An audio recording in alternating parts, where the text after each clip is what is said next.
वारिस साहब, आप हमें बताएं कि ये सिलीगुड़ी कॉरिडोर की आजकल इतनी अहमियत क्यों ज़्यादा बढ़ गई है? ये सारी डील हुई है बांग्लादेश के साथ, जो इनका लाल मुनिरहाट जो एयरबेस को दोबारा से एक्टिव किया जा रहा है, उसके ऊपर लेटेस्ट रडार सिस्टम लगेगा और उसके ऊपर यहाँ तक भी कहा जा रहा है कि वहाँ पे बांग्लादेश को JF-17 थंडर दिए जा रहे हैं। इसके बारे में बताएं कि जो चाइनीज़ जो स्ट्रेटजी है जिसके मुताबिक वो इंडिया को कंटेन कर रहा है, बेसिकली एक बॉक्स के अंदर बंद कर रहा है, स्ट्रिंग ऑफ पर्ल्स जिसको बोलता है, तो उसके मुताबिक उसका क्या ग्रेटर प्लान है चाइना का? इंडिया कौन सा खामोशी से बैठा हुआ, इंडिया भी तो कर रहा है। अभी आप देखें ना, कल परसों जो हमारा यहाँ पे खुलदार में इन्होंने किया है, तो ये भी तो एक बड़ी जो जियोपॉलिटिकल गेम है उसका एक हिस्सा है ना हमारा बलूचिस्तान में। इस तरह इंडिया की काउंटर स्ट्रेटजी भी है, जो वाजिद साहब ने भी जिक्र किया था, उसका नेकलेस ऑफ डायमंड।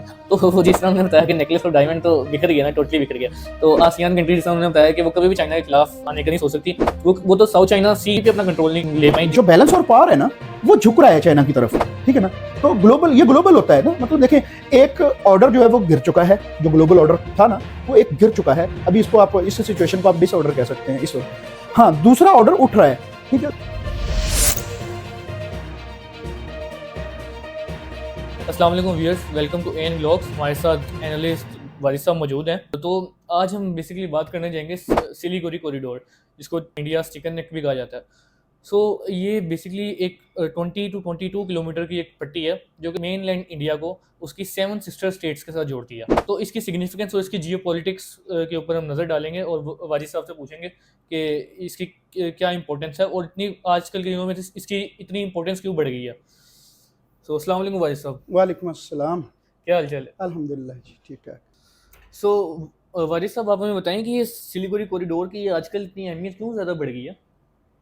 जी, इसके बारे में बेसिकली सिलीगुड़ी वेस्ट बंगाल में ना, इंडिया की वेस्ट बंगाल में सिलीगुड़ी सिटी है, टाउन है, बहुत खूबसूरत। दार्जिलिंग जो उसका डिस्ट्रिक्ट है ना, उसका एक छोटा सा टाउन है, तो उसके नाम पे उसको सिलीगुड़ी कहा जाता है। सिलीगुड़ी बेसिकली कॉरिडोर इसलिए उसको कहते हैं क्योंकि वो एक 20 to 22 किलोमीटर उसकी जो है ना चौड़ाई है, और अराउंड कोई 60 किलोमीटर उसकी लेंथ है, लंबाई है, जो कि इंडिया का जो वेस्ट बंगाल है ना, इनकी स्टेट, उसको, यानी ये वेस्ट बंगाल मेनलैंड है, वेस्ट बंगाल को जोड़ती है, जो 7 सिस्टर स्टेट्स इंडिया की।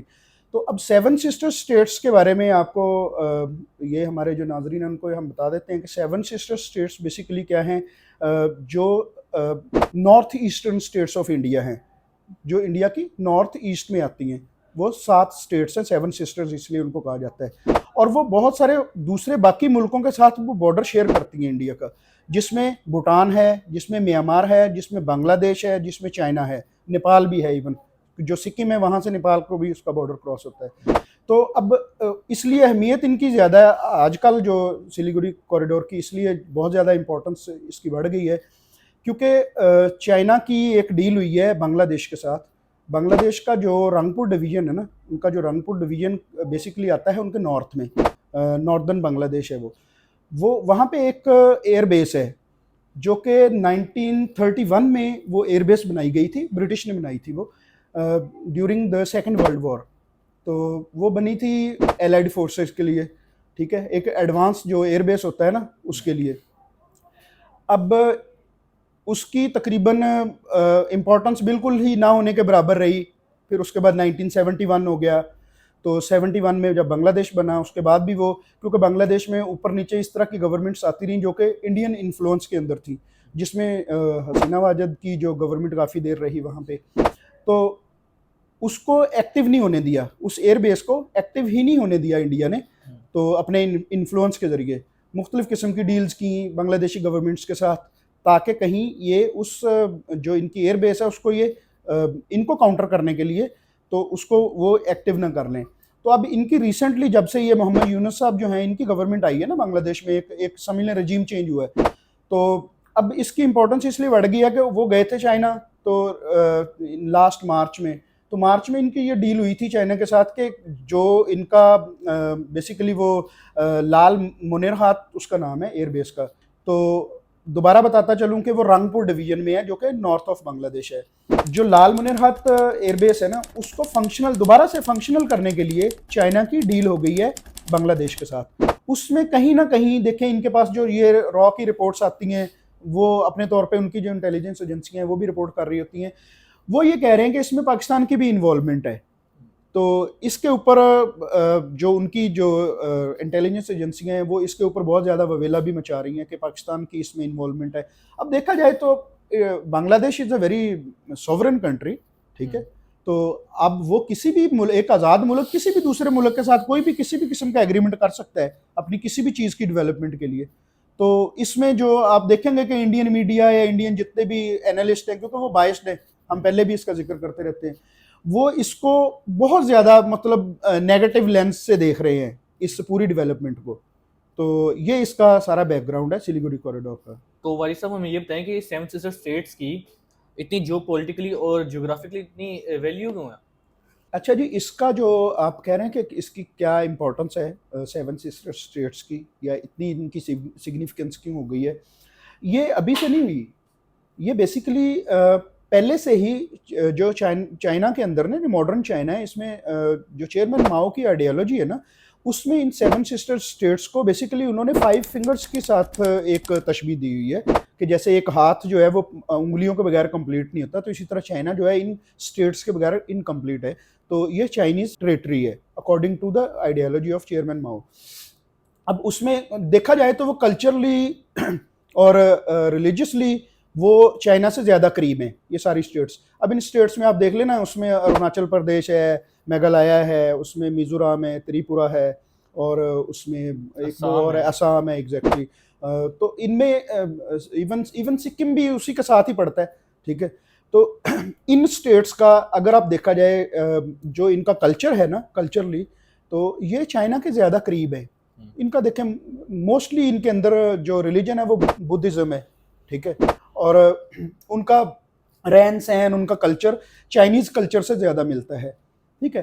तो कुछ चीज़ें ऐसी हैं जिसमें, जैसे अरुणाचल प्रदेश है ना, अभी इसको बेसिकली चाइना तो अरुणाचल नहीं कहता, चाइना ने तो ऑफिशियली उसका एक नाम जांगनान एक नाम है, ठीक है ना, वो डिक्लेयर कर दिया। इवन उसके अंदर अरुणाचल प्रदेश के अंदर 26 ऐसी डिफरेंट प्लेसेस हैं जिसके नाम चाइना ने दिए हैं, जो हिस्टोरिकली के जी उनके पास रिकॉग्नाइज्ड नेम है उनके, ठीक है ना। तो कि ये इन जगहों के ये नाम है। अब चाइना का ये क्लेम है इन तमाम स्टेट्स के बारे में कि ये चाइनीज टेरेटरी का हिस्सा है, ठीक है ना, जिस तरह से तिब्बत भी चाइनीज टेरेटरी का हिस्सा माना जाता है अकॉर्डिंग टू चाइना। तो लेकिन इंडिया ये कहता है कि ये इन 7 स्टेट्स के ऊपर इंडिया का हक है। लेकिन देखें, वो तो खैर हक किसका है ये तो अभी टाइम बताएगा, मतलब ये भी तो हिस्ट्री एक रिकॉर्ड हो रही है। अब वो बेसिकली वो टाइम अब करीब आ रहा है कि जब इस जगह के ऊपर सारी की सारी ये पूरी जो जियोपॉलिटिकल गेम है ये खेली जाएगी, जिसमें ये सिलीगुड़ी कॉरिडोर का बहुत ज़्यादा इंपॉर्टेंस बढ़ जाएगी। अब आपको जैसे मैंने एक अभी डिस्कस किया उसका एयरबेस का, तो ये बेसिकली जो इनका हाशिमारा एयरबेस है ना, उसको इवन इनका पनगढ़ एयरबेस भी है, इन तमाम एयरबेस को काउंटर करने के लिए ही तो ये सारी डील हुई है बांग्लादेश के साथ। जो इनका लाल मुनीरहाट जो एयरबेस को दोबारा से एक्टिव किया जा रहा है, उसके ऊपर लेटेस्ट रडार सिस्टम लगेगा, और उसके ऊपर यहाँ तक भी कहा जा रहा है कि वहाँ पे बांग्लादेश को JF-17 थंडर दिए जा रहे हैं। तो एग्जैक्टली 70 JF-17 थंडर दिए जा रहे हैं इनको।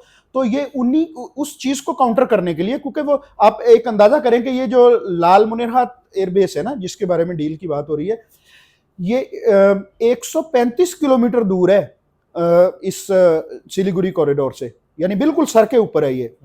इवन इनका अपना जो हाशिमारा एयरबेस है वो उससे दूर है, ठीक है।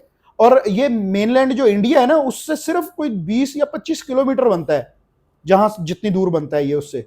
तो ये इतना नज़दीक है, उसके सर के ऊपर है। इसलिए इनकी ज़्यादा चीखें इस वक्त निकल रही हैं कि चाइना यहाँ क्यों आ रहा है, जबकि बांग्लादेश एक सॉवरेन कंट्री है, वो किसी के साथ भी कोई भी डील करे, आप उसको रोक तो नहीं सकते। तो वारिस साहब हमें ये बताएं कि चाइना कैसे वन बाय वन इतना इन्फ्लुएंस इन नेबरिंग कंट्रीज पर डाले जा रहा है, जैसे आपने नाम लिया पाकिस्तान, भूटान, नेपाल, बांग्लादेश, म्यांमार यहाँ तक। तो चाइना क्या उनको पॉलिटिकली, मिलिटरीली या फिर उनसे फाइनेंशियली, इकोनॉमिकली उनसे डील कर रहा है, किस तरह कर रहा है? देखिए, ये एक पैकेज होता है। इंडिया की कुछ अपनी गलतियां भी हैं पिछले 20 साल में, स्पेशली जो ये बीजेपी की जो एक आइडियोलॉजी है, इससे जो इसके इर्द गिर्द के नेबरिंग कंट्रीज हैं वो खुद से भी तंग हैं। नेपालीज बहुत तंग हैं इनसे, बांग्लादेशीज तंग हैं, इवन जो भूटानीज तंग है अब तो, ठीक है ना। हालांकि भूटान के साथ तो इनका सिक्योरिटी पैक्ट था, उसको पैक्ट तो नहीं कह सकते इन दैट सेंस कि वो बेसिकली भूटान को सारा ये कंट्रोल ही ये करता था ना इंडिया उसको। तो अब वो भी बोलना शुरू हो गए हैं। तो इंडिया की अपने जो इसके नेबर्स हैं ना, स्पेशली, और पाकिस्तान का तो वैसे ही पता है उनको, ठीक है ना, ये उनकी अपनी आइडियोलॉजी से तंग है, ठीक है ना। तो अब जो चाइना है वो प्रॉमिस करता है डिफरेंट चीजें, उसमें देखें सिक्योरिटी भी है आपकी, स्ट्रक्चरल जो डेवलपमेंट है वो भी है, उसमें सॉफ्ट लोन्स भी हैं, ठीक है। तो वो आपको बेसिकली प्रॉस्पेरिटी जो है वो आपसे प्रॉमिस करता है। तो जब किसी भी मुल्क को प्रॉस्पेरिटी चाहिए, कौन सा ऐसा मुल्क है जो प्रॉस्पेरिटी डिनाई करेगा कि मुझे नहीं चाहिए, ठीक है ना। तो जब किसी भी मुल्क को प्रॉस्पेरिटी मिलती है, उसको सिक्योरिटी का प्रॉमिस होता है उससे, और उसकी देखें और बहुत सारे हैं, डिफेंस पैक्ट होते हैं जो उनसे ऊपर नीचे करता है चाइना। तो इस तरह से उसको वो अब इन तमाम मुल्कों को अपनी तरफ अट्रैक्ट भी करता है, और फिर उसकी अपनी जो आइडियोलॉजी है उसके जरिए से उसने वो अपना काम भी करना है। तो डेफिनेटली हर मुल्क के अपने इंटरेस्ट होते हैं, तो वो अपने इंटरेस्ट में काम कर रहा है। अब इंडिया कौन सा खामोशी से बैठा हुआ है, इंडिया भी तो कर रहा है। अभी आप देखें ना, कल परसों जो हमारा यहाँ पे खुजदार में इन्होंने किया है, तो ये भी तो एक बड़ी जो जियोपॉलिटिकल गेम है उसका एक हिस्सा है ना हमारा बलूचिस्तान भी। तो ये बलूचिस्तान में जो कुछ भी हो रहा है ना, अगर कोई ये समझे ना, हमारा कोई भी जो व्यूवर है अगर वो ये समझता है ना कि ये कोई दहशतगर्दी हो रही है, आम किस्म की दहशतगर्दी है कि किसी ने उठ के, ये ऐसा नहीं है। ये एक बड़ा जो जियोपॉलिटिकल गेम है उसका एक हिस्सा है, ये उसके मुख्तलिफ हिस्से हैं। तो बलूचिस्तान भी उसका एक हिस्सा है। इसी तरह अब सारे का सारा शिफ्ट वहां जा रहा है, उन सेवन सिस्टर स्टेट्स के ऊपर और सिलीगुड़ी कॉरिडोर के ऊपर, और बांग्लादेश उसमें आ रहा है, ठीक है। और इसी तरह से अब नेक्स्ट सारी की सारी जो जियोपॉलिटिकल गेम होनी है वो इस हिस्से में होनी है, नॉर्थ ईस्ट ऑफ इंडिया में, ठीक है जी। तो वाली साहब इसके बारे में बताएं कि जो चाइनीज़ जो स्ट्रेटजी है जिसके मुताबिक वो इंडिया को कंटेन कर रहा है, बेसिकली एक बॉक्स के अंदर बंद कर रहा है, तो वो स्ट्रिंग ऑफ पर्ल्स जो उसकी जिसको वो बोलता है, तो उसके मुताबिक उसका क्या ग्रेटर प्लान है चाइना का? देखें, स्ट्रिंग ऑफ पर्ल्स उसको इसलिए कहा जाता है कि उसमें ना डिफरेंट सी पोर्ट्स होती हैं जो बेसेस हैं बेसिकली। तो उनको डुअल पर्पस के लिए यूज़ करते हैं उन बेसिस को। वो सिविलियन पर्पस के लिए भी यूज़ हो रही होती है पोर्ट, और साथ उसको वो फौजी मकसद के लिए भी इस्तेमाल हो रही होती है, ठीक है जी। उसमें आप लगा लें गवादर पोर्ट है पाकिस्तान का, इसी तरह हम्बन टोटा पोर्ट जो है वो श्रीलंका का है, और चिटागोंग पोर्ट है बांग्लादेश का है, म्यांमार का एक पोर्ट है केकफू, ठीक है जी। और सूडान का पोर्ट है, उसमें पोर्ट ऑफ सूडान जिसको कहा जाता है। इसी तरह फिर नेपाल और भूटान के साथ भी उनके इस तरह के मुआहदे हैं मुख्तलिफ बेसिस के। तो उसमें इसलिए इसको, क्योंकि ये एक उसको कंटेन कर देता है इंडिया की बिल्कुल एक साइड पे पूरी उसकी जो एक्सेस है उसकी टू द सी, उसको ब्लॉक करने के लिए। तो वो कोई भी मुल्क देखें, जब आप चाइना को आप राइजिंग पावर है अब वो, तो वो जब वो देखता है कि इंडिया टुवर्ड्स चाइना उसका रवैया हॉस्टाइल है, तो और फिर अमेरिका भी पैसिफिक ओशियन में आके बैठ रहा है, ठीक है। तो मुख्तलिफ किस्म की आप देखें, क्वाड का हिस्सा है इंडिया। इंडिया को क्वाड में जाना गया ही इसलिए है ना इंडिया, तो क्योंकि वो उसके चाइना के अगेंस्ट उसके जो है वो बहुत सारी उसकी मकासद हैं। तो उसकी ये काउंटर स्ट्रेटजी है बेसिकली, जिसको स्ट्रिंग ऑफ पर्ल्स कहते हैं। तो जिसमें ये हमने मुख्तलिफ पोर्ट्स डिस्कस किए हैं जिनका कंट्रोल अब ऑफिशियली चाइना के पास है। तो जिस तरह से पाकिस्तान में ग्वादर पोर्ट का है, तो बाकी भी इसी तरह जो हमने पोर्ट्स बताई हैं उनका तमाम का तमाम अब जो कंट्रोल है वो चाइना के पास है, with the help of the local government. जो भी वहाँ की लोकल गवर्नमेंट है या जो फौज है, तो वो भी उसको उसमें हेल्प करती है, क्योंकि उन ममालिक के साथ इनके मुआहदे हैं और उसके पैक्ट हैं। तो उस चीज़ को इसलिए इसको स्ट्रिंग ऑफ पर्ल्स कहा जाता है। तो व्यूअर्स यही बात है ना कि जिस तरह ग्रेटर प्लान में अमेरिका इंडो पैसिफिक ओशन में अपना इन्फ्लुएंस बढ़ा रहा है, और थ्रू इंडिया अपना इन्फ्लुएंस बढ़ा रहा है, और दूसरी साउथ चाइना सी में थ्रू थ्रू जापान अपना इन्फ्लुएंस बढ़ा रहा है, और आसियान कंट्रीज के थ्रू। तो ये चाइना की स्ट्रेटजीज हैं जो उसको बैलेंस करने के लिए और काउंटर करने के लिए चाइना यूज़ करता है। तो वाजिद साहब आप ये बताएं, चाइना का ये सिर्फ इतने सारी स्टेट्स के साथ ये ट्रेड करना, ये सिर्फ इकोनॉमिक पर्पज़ है कि उससे भी कुछ डीपर पर्पज़ है? देखें, आप मुझे एक बात बताएं, अमेरिका का अरेबियन सी में जाना कोई क्या है, स्ट्रेटजी है उसकी, या उसका कोई क्या उसको कहेंगे, ट्रेड के लिए गया हुआ है वहाँ पे। इसी तरह जितने भी जो राइजिंग पावर्स होती हैं ना, तो वो अपना इन्फ्लुएंस बढ़ाती हैं। कोई चाइना सिर्फ इस एरिया में ही अपनी पावर या इन्फ्लुएंस नहीं बढ़ा रहा, वो अफ्रीका के अंदर भी बहुत सारी स्ट्रक्चरल डेवलपमेंट कर रहा है, उसके अंदर भी अपनी बहुत ज़्यादा प्रेजेंस बढ़ा रहा है। उसमें ऐसा होता है, देखिए किसी भी मुल्क के सिर्फ इकोनॉमिकल पर्पसेस तो नहीं होते, अब देखा जाए, अगर हिस्टोरिकली देखा जाए तो जो ईस्ट इंडिया कंपनी थी वो भी तो यहाँ पे सिर्फ ट्रेड लेके ही आई थी ना, लेकिन बाद में फिर उनके पर्पसेस बढ़ गए थे ना।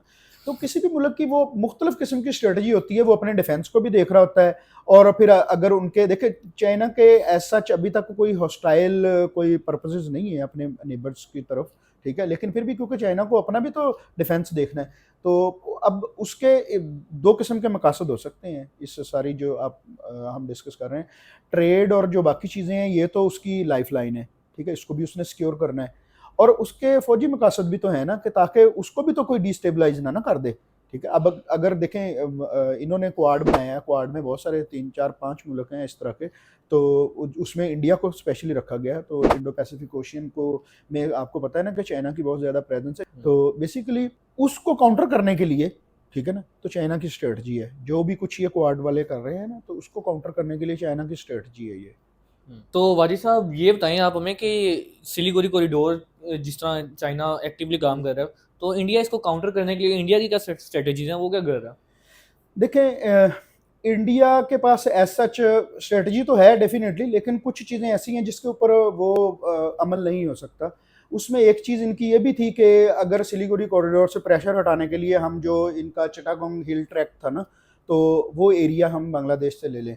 तो बेसिकली चिटागोंग हिल ट्रैक क्या है, तो वो नॉर्थ ऑफ जो बांग्लादेश है उसके उसके अंदर एक पहाड़ी इलाका है बहुत ज़्यादा, उसमें मतलब ट्रेन्स हैं, तो वो उस चिटागोंग हिल ट्रैक्ट का बेसिकली जो वो जुड़ता है जाके त्रिपुरा के साथ, जो इनकी जो 7 सिस्टर स्टेट्स है ना उसके साथ। अब बेसिकली जो चिटागोंग हिल ट्रैक्ट है इसकी अपनी एक हिस्ट्री है, वहाँ पे पुराने ट्राइब्स बैठे हैं, जिसमें चकमा ट्राइब है या मारमा ट्राइब है, ये दो बड़े ट्राइब्स वहाँ के गिने जाते हैं चिटागोंग हिल ट्रैक्ट के। तो उनको हिस्टोरिकली तो वो भी बुद्धिस्ट हैं, ठीक है, तो उनकी भी रूट्स जो हैं वो ज़्यादातर तो वो चाइना से मिलती हैं, ठीक है।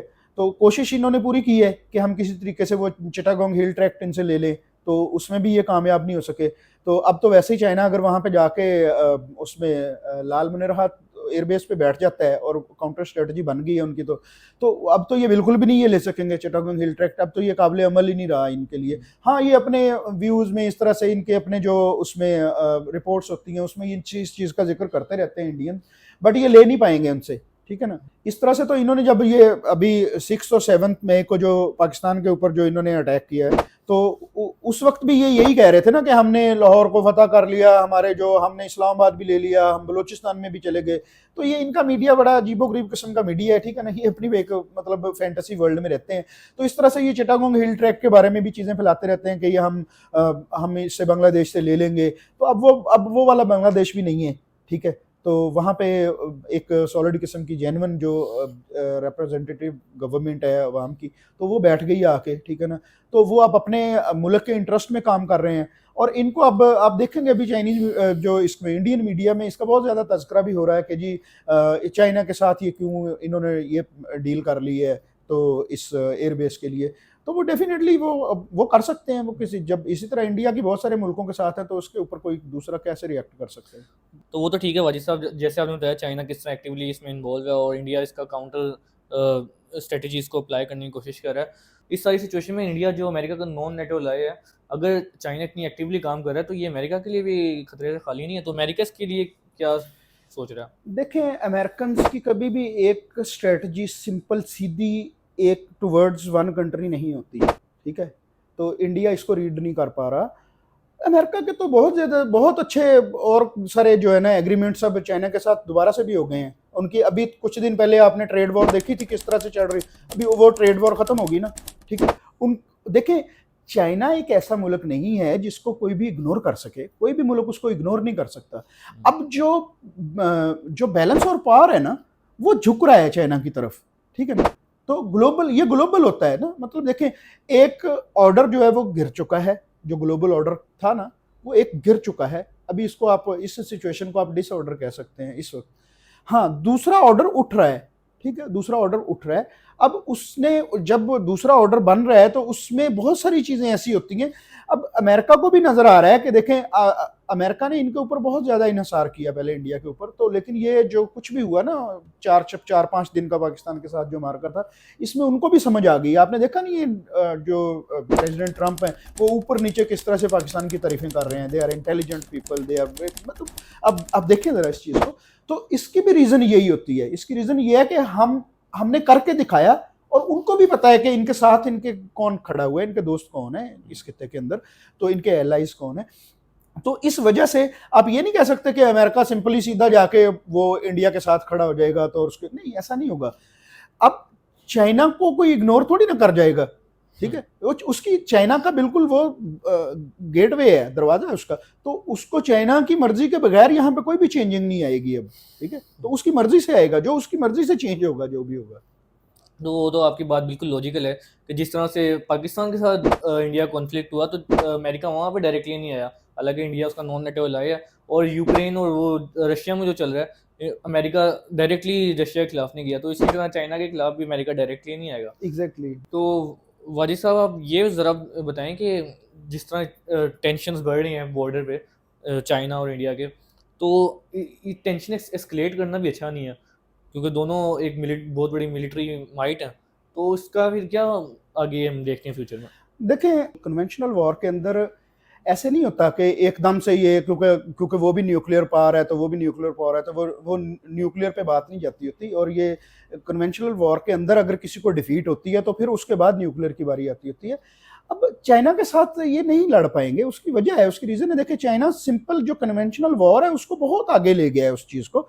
अब उसके अंदर रेडियो वेव टेक्नोलॉजी है उनके पास इलेक्ट्रोमैग्नेट वॉरफेयर पूरा कंप्लीट, पूरी की पूरी कमांड है उसके ऊपर उनकी, ठीक है ना, बनी हुई।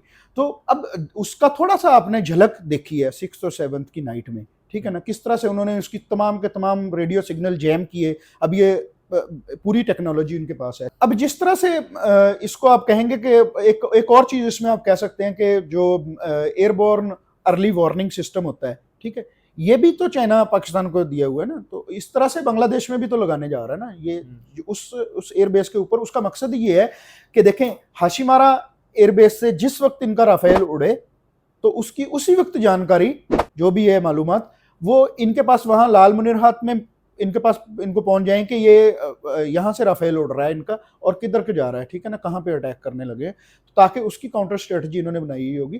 तो ये बेसिकली ये इस वाइडर प्लान का हिस्सा है ये सारी चीज़ें, ठीक है। तो वाजिद साहब इसके बारे में बताएं, जो इंडिया की जो काउंटर स्ट्रेटजी है नेकलेस ऑफ डायमंड, इसकी चाइना की स्ट्रिंग ऑफ पर्ल्स को बैलेंस करने के लिए, काउंटर करने के लिए, इसके बारे में ज़रा बताएं। देखिए, नेकलेस ऑफ डायमंड बेसिकली बेचारों का इनका टूट फूट का शिकार हो गया है। नेकलेस ऑफ डायमंड बेसिकली ये था, हाँ ना, ये नेकलेस ऑफ डायमंड बेसिकली ये था कि जो इंडियन ओशियन के इर्द गिर्द वाले कंट्रीज़ हैं ना, उनके साथ अलाइंसेस बनाए जाएँ। अब उसमें से कुछ कंट्रीज़ तो जिसमें जैसे म्यांमार है, वियतनाम है, इंडोनेशिया है, सिंगापुर है, उसमें से कुछ तो बहुत सारे ऐसे कंट्रीज़ हैं जो चाइना के साथ उसमें चले गए हैं, BRI में चले गए हैं, या जो हम उसको क्या कहते हैं, CPEC कहते हैं जो हम पाकिस्तान में उसको, तो बेल्ट एंड रोड इनिशिएटिव, तो उसका हिस्सा हैं अब वो। तो वो कैसे, मतलब चाइना के अगेंस्ट कैसे वो एक्ट कर सकते हैं अब इंडिया के साथ। तो इनका वो नेकलेस ऑफ डायमंड जो है ना बिखर गया है। तो इसमें जो मुल्क जिस तरह से मैंने बताए हैं, उनकी 1-2 पोर्ट्स के साथ, जिस तरह से आप उसमें सबसे बड़ी मिसाल चाबहार पोर्ट की ले लें, तो चाबहार उसका हिस्सा थी, नेकलेस ऑफ डायमंड का हिस्सा थी इनकी। तो अब चाबहार तो ले ली उन्होंने, चाइना ने वापस। तो अब इसका मतलब ये हुआ कि वो नेकलेस ऑफ डायमंड तो टूट गया ना, ठीक है, तो वो बिखर गया ना। जब डायमंड का एक नेकलेस टूटता है एक साइड से तो वो बिखर जाता है ना। तो उसके ये सारे हिस्से थे। म्यांमार की जो सिविलियन गवर्नमेंट को ये सपोर्ट करते हैं इंडियंस, ठीक है, तो अपने जो पर्पसेस के लिए, लेकिन वहाँ पे अब वो आर्मी की वो है, एस्टेब्लिशमेंट की वहाँ पे भी हुकूमत है, तो उसके साथ चाइना के बहुत अच्छे ताल्लुकात हैं, ठीक है। तो इसी तरह म्यांमार के साथ हैं, इसी तरह इवन इंडोनेशिया के साथ हैं, ASEAN countries, ASEAN, Malaysia, ASEAN, बिल्कुल इंडोनेशिया, आसियान के फिलीपींस। साथ, आसियान सोच भी नहीं सकते चाइना के अगेंस्ट जाने का, ठीक है ना। ये मैं आज आपको बता रहा हूँ, ये आसियान के जितने भी मुल्क हैं, इवन वियतनाम है, इवन उसमें थाईलैंड है, इवन उसमें इंडोनेशिया है, मलेशिया है, ये कंट्रीज इवेंचुअली इंडिया के अगेंस्ट ही जाएंगे, चाइना के साथ ही खड़े होंगे, आप देख लीजिएगा। तो ये नेकलेस ऑफ डायमंड था। ओमान की डुकम पोर्ट, हाँ, ओमान, देखिए ओमान अकेला क्या कर सकेगा, एक पोर्ट अगर डुकम की पोर्ट ले भी लेंगे तो वो भी इवेंचुअली, मतलब वो कुछ कर नहीं पाएंगे ना, ठीक है ना। तो वो इनकी काउंटर स्ट्रेटजी फेल हो गई है। बेहतरीन हो गया वाजी साहब। तो व्यूअर्स यही है कि जिस तरह से चाइना एक्टिवली काम कर रहा है और जिस तरह से वो सिलीगुड़ी कॉरिडोर के लिए एक्टिवली अपने ऑपरेशंस जारी रखे हुए हैं, तो अपनी स्ट्रिंग ऑफ पर्ल्स की स्ट्रेटजी के थ्रू वो इसको आगे बढ़ा रहा है। इस तरह इंडिया की काउंटर स्ट्रेटजी भी है जो वाजी साहब ने भी जिक्र किया था, उसका नेकलेस ऑफ डायमंड। तो वो जिस तरह उन्होंने बताया कि नेकलेस ऑफ डायमंड तो बिखर गया ना, टोटली बिखर गया। तो आसियान कंट्री जिस तरह उन्होंने बताया कि वो कभी भी चाइना के खिलाफ आने का नहीं सोच सकती। वो तो साउथ चाइना सी पे अपना कंट्रोल नहीं ले पाई, जिसमें वो अक्सर दोनों जोते रहते हैं कि ये हमारा सी है, इसमें इतनी मछलियाँ जो चाइना पकड़ लेता है हमें पकड़ नहीं देता। तो मतलब ये कंट्रीज क्या वो इंडिया के साथ मिलकर चाइना के खिलाफ खड़ी है। एग्जैक्टली उसमें अंडमान निकोबार आइलैंड हैं जिनको वो तो हालांकि हिस्टोरिकली उनको तो इंडिया कहता है, वो इंडिया के हैं, लेकिन अब वहाँ पे भी इंडिया का कंट्रोल कोई इतना खास नहीं है। देखिए उसके साउथ चाइना से इसीलिए उसको कहा जाता है ना कि वो चाइना अपनी उसको मतलब टेरिटरी मानता है उस पूरे समुद्र में। तो आप व्यूअर इस बारे में क्या सोचते हैं कि क्या चाइना सिलीगुड़ी कॉरिडोर पर पूरी तरह अपना इन्फ्लुएंस बरकरार रखने में कामयाब होगा, और क्या इंडिया ये इतनी आराम से होने देगा? इस सब का आप हमें कमेंट सेक्शन में अपनी राय का इजहार जरूर कीजिएगा। तो वीडियो को लाइक कीजिएगा और चैनल को सब्सक्राइब कीजिएगा। आपका सुनने का बहुत बहुत शुक्रिया।